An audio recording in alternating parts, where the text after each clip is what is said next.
You want me to put that on my Tudor? A frosty reception in New York City.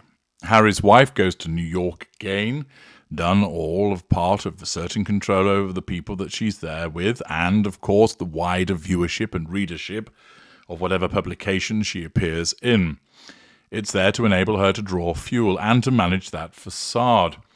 Certainly, the information that has come from the events shows that people greeted her, shook hands. She, of course, doled out some hugging to some people. They also had their answers, banal as they were, applauded. So within the event itself, people showed courtesy and politeness. But have they been overall well received? Has this further PR junket been a success in terms of managing the facade to the wider population in New York?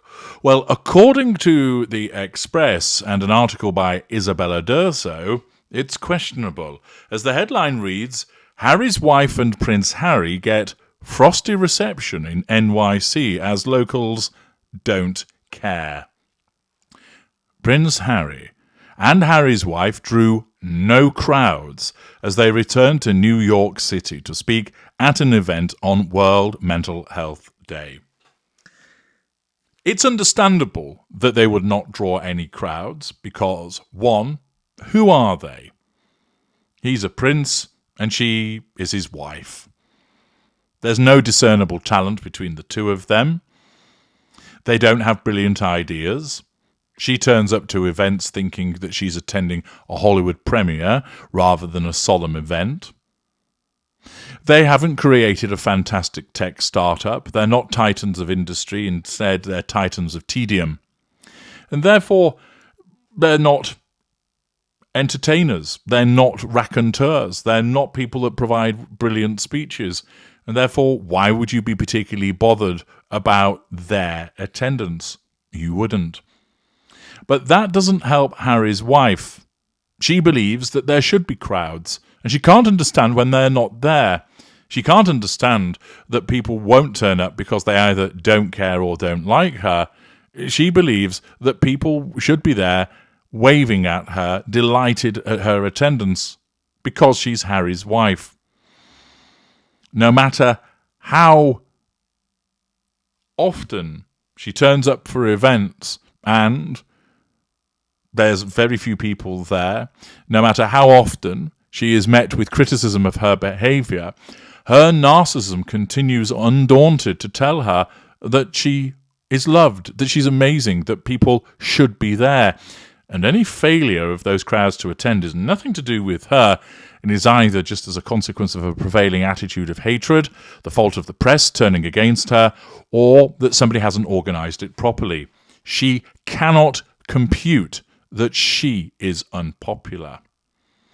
The Duke and Duchess of Sussex represented the Archwell Foundation at the Project Healthy Minds event in Hudson Yards on Tuesday, where they spoke in a panel about mental wellness in a digital age. But New Yorkers did not seem to rejoice at the royal couple's return. There was no crowd in the Hudson Yards area as the pair arrived and departed. And when asked about their thoughts on Harry and Harry's wife being in New York, many locals said they did not care. Indifference is a mortal blow to the narcissist. As I've explained elsewhere in my video, love me, hate me, but never ignore me. If you're loving the narcissist, you're providing pure positive fuel. If you're hating the narcissist, you're providing negative fuel, possibly pure negative fuel or negative challenge fuel. But either way, you're still providing fuel. But if you don't respond to the narcissist, you don't react, you walk away, you demonstrate indifference, you're wounding the narcissist, you're starving the narcissist of fuel, and you're threatening the narcissist's need for control. A double whammy against the narcissist. Carla Mendez, age 22 from the Bronx, said to the Daily Express, "I mean, if I get to see them, it's cool, but I didn't know they were here." While several black SUVs were parked outside the venue, most tourists and locals seem unbothered by the royals' presence. Following the near-catastrophic car chase back in May, Harry and Harry's wife's security was much more secure this time, the Express reports, with their entering and leaving the venue going mostly unnoticed.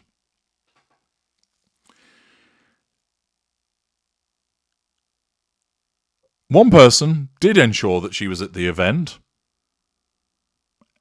A. McGuinness, an author from New Jersey, said to Daily Express, "I've always been a royal watcher. I'm blown away by the whole story. I'm a big fan of the whole family." But she agreed that Harry and Harry's wife did not draw a crowd in New York. She said, "There was nobody there. I've been here for almost 6 or 7 hours now, and it was very chill.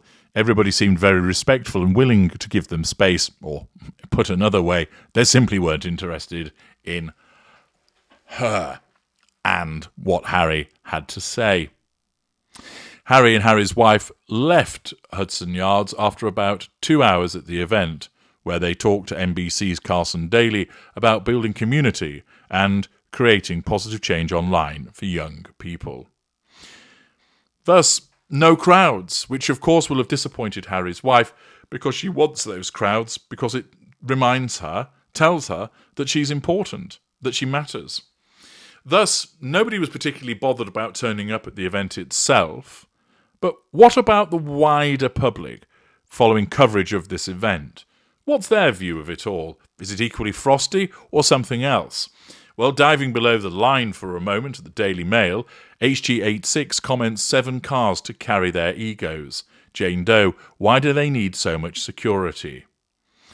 C. Lannister, Harry's wife and Harry live in their own world. These two are not important.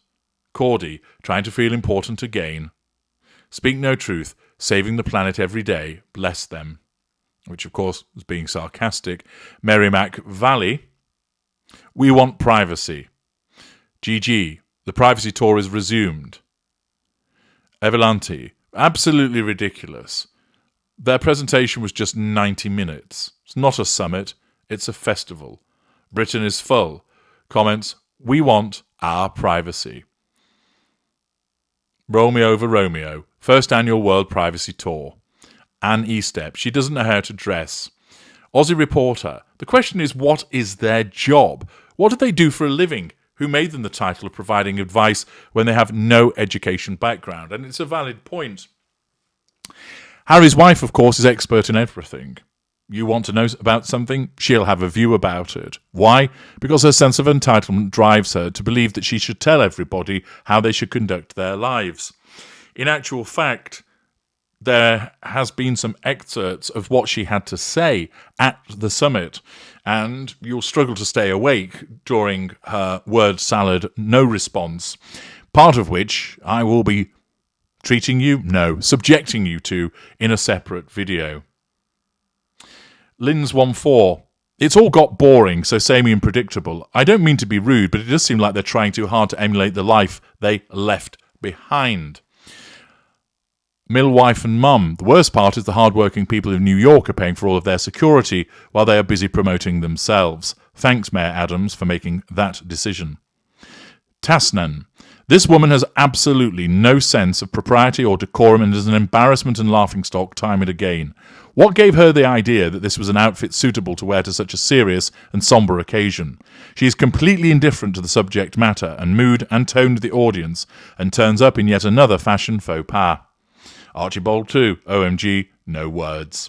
Fablifying, absolutely no one there to cheer them or pay any interest at all. Also, I bet the NYC resident taxpayers are really happy to see their tax dollars being spent again on security for these 2 no marks. Chatter, what an absolute disgrace. I'm not woke. Who? On the privacy tour. Clyde Buffonreck, that outfit is hideous. My 2 Georgia cents. Every event is a cocktail party for her or a date night. It's so inappropriate. Dots Pot. 7-vehicle convoy, delusions of grandeur. 2 individuals who have no background, no expertise with regard to mental health. Some people will say, well, that doesn't matter. They're just trying to help. But as you know, it's all about the prime aims for Harry's wife. And, as the comments have shown, another attendance, people are distinctly unimpressed. Unimpressed at the way that her outfit is not representative of such a solemn event. The overkill with regard to security, and the deluded behaviours that she engages in. A frosty reception in NYC with nobody really being bothered about turning up to see them, and a disapproving reception in the comments section. Once again, Harry's wife fails. I'm H.G. Tudor. Thank you for listening.